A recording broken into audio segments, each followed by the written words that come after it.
Welcome বন্ধু, আজিৰ এই গুৰুত্বপূৰ্ণ ভিডিঅ'টোত আজি আমি এইখন ভিডিঅ'ত জানিম ইউনাইটবাৰ্ছ AF অৰ্থাৎ ইউনাইটবাৰ্ছ নিউ ইৰাটো কি হয় আৰু এই ইউনাইটবাৰ্ছ নিউ ইৰাছৰ আমাৰ ভৱিষ্যতৰ কাম কি।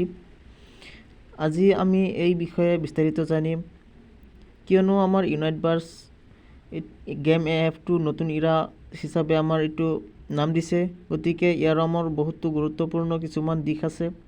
এইটো কেনেদৰে কাম কৰিব, বস্তুটো কি হয়, ইয়াৰ পৰা আমি কেনেদৰে ইনকাম কৰিম আৰু আমাৰ ভৱিষ্যতত কিমান এটা আমাৰ ইনকাম দিবলৈ গৈ আছে এই আমাৰ নতুন আমাৰ ইৰাখনে। আৰু এই গোটেইখিনি বিস্তাৰিত আমি এই ভিডিঅ'খনৰ মাজেদি জানিম। আৰু আপুনি যদি এই চেনেলত নতুন হয় তেনেহ'লে চেনেলটো ছাবস্ক্ৰাইব কৰক।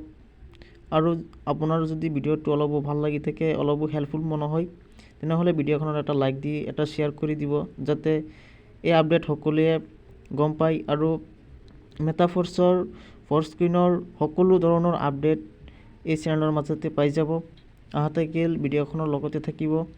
আহক আমি বিস্তাৰিত এই ভিডিঅ'খন অতি সহজ অসমীয়া ভাষাত আৰু অসমীয়া লেংগুৱেজত আমি এই গোটেইখিনি বিস্তাৰিত জানিম। আহক আমি ফাৰ্ষ্টৰ পৰা ভিডিঅ'খন ষ্টাৰ্ট কৰোঁ। গেম এফ ইউনাইটবাৰ্ছ নিউ ইৰা ফ'ৰস্ক্ৰীন বজাৰত প্ৰৱেশৰ দিশৰ প্ৰথম পদক্ষেপ।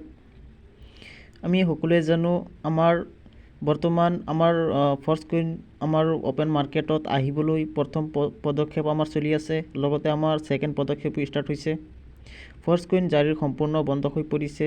ইয়াৰ ফলত বহুখিনিৰ সময়ছোৱাৰ অন্ত পৰিল আৰু মেটাফৰ্ছ পৰিৱেশ তন্ত্ৰৰ বাবে এক নতুন পৰ্যায় আৰম্ভণি হ'ল।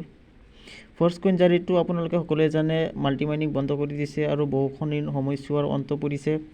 আৰু মেটাফৰ্ছৰ আমাৰ যিটো পৰিৱেশ আছে, আমাৰ যিটো কমিউনিটি আছে, এই পৰ্যায়ৰ আমাৰ নতুন ৰূপে আমাৰ আৰম্ভণি হৈছে।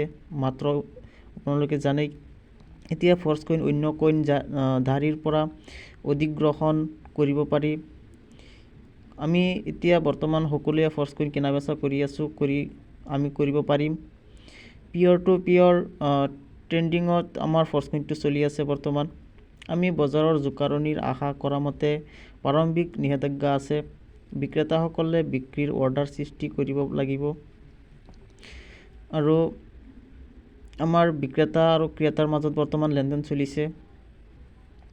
আনহাতে ক্ৰেতাসকল হৈছে বৰ্তমান হাৰত FMS ব্যৱহাৰ কৰি ইউনাইটবাৰ্ছত সক্ৰিয় বা আৰু সম্প্ৰসাৰণ কৰিবলৈ আগ্ৰহী।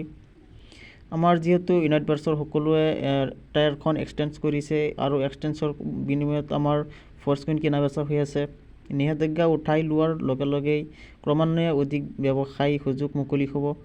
আৰু আমাৰ এতিয়া মাল্টিমাইনিং যিহেতু বন্ধ কৰি দিছে, ফ'ৰস্ক্ৰীনৰ দামটো বৰ্তমান হোল্ড হৈ আছে আৰু এইটো আমাৰ অতি সোনকালে আমাৰ মুকলি বজাৰলৈ আহিব আৰু আমাৰ মেটাফৰ্ছৰ সকলো আমাৰ ছিষ্টেমৰ মাজত ফ'ৰস্ক্ৰীন লেনদেন চলিব আৰু তেতিয়া আমাৰ ফ'ৰস্ক্ৰীনটো অধিক উন্নত ৰূপত আমাৰ দামটো বাঢ়িব। এই ৰূপান্তৰে ইউনাইটবাৰ্ছক নিউ ডাও জগতমূলত এক ট্ৰিট কৰে। সক্ৰিয় ষ্ট'ৰসমূহে মেটাভাৰ্ছত মূল্যৱান সম্পদসমূহ খনিৰ পৰা সুযোগ প্ৰদান কৰে, যাৰ লক্ষ্য হৈছে বিটফৰ্ছ মুদ্ৰাসমূহ অধিগ্ৰহণ কৰা। এইটো আমাৰ ইউনাইটবাৰ্ছক নিউ ডাও জগতৰ এটা মূল একাত্মিক আমাৰ এইটো ছিষ্টেম হয়। সক্ৰিয় ষ্ট'ৰসমূহে এইটো মেটাভাৰ্ছৰ মূল্যৱান যিবোৰ সম্পদ আছে, আমাৰ ফ'ৰস্ক্ৰীনৰ যিবোৰ যুগান্তকাৰী সম্পদ আছে, সেইবোৰ আমাৰ প্ৰদান কৰি আছে, বৰ্তমান উদ্ধাৰ হৈ আছে। আৰু ইয়াৰ লক্ষ্য আমাৰ এটাই যে আমাৰ বিটফৰ্ছৰ যিটো আমাৰ ছিষ্টেমটো আহিব লগা আছে, মাইনিং য'ত হ'ব, আমাৰ তাৰ পৰা আমি অধিক পৰিমাণে আমি জানিব পাৰিম। এইটো আমাৰ বিটফৰ্ছটো কি হয় এতিয়া চাওঁ। নিউ ডাও ভিতৰত বিদ্যমান এটা অন্যান্য ব্লকচেইন বিভিন্ন পাৰস্পৰিক ক্ৰিয়াৰ শৃংখলত ব্যাপক প্ৰয়োগৰ হৈছে। আমাৰ নিউ ডাও বিদ্যমান এটা আমাৰ ব্লকচেইন, এইটো বিভিন্ন পাৰস্পৰিক আমাৰ কাৰ্যকলাপ আমাৰ নিউ ডাও আমাৰ এইটো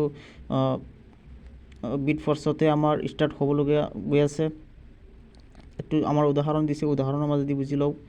আমাৰ বিশ্বৰ স্মাৰ্ট চুক্তিসমূহত জনা সীমাৰ বাহিৰলৈ বিস্তৃত স্মাৰ্ট চুক্তি। বিশ্বৰ সকলোৱে এই বিটফৰ্চৰ দ্বাৰা ফৰ্চকইনত টকা ইনকাম কৰিবলৈ সুযোগ পাই আছে। ইউনাইটবাৰ্ছৰ পৰিৱৰ্তন। আমাৰ ইউনাইটবাৰ্ছৰ পৰিৱৰ্তনটো কেনেদৰে হ'ব এইটো চাওঁ। FMSত সক্ৰিয়কৰণ আৰু সম্প্ৰসাৰণ। সকলো পুৰস্কাৰ FMSত আহিব।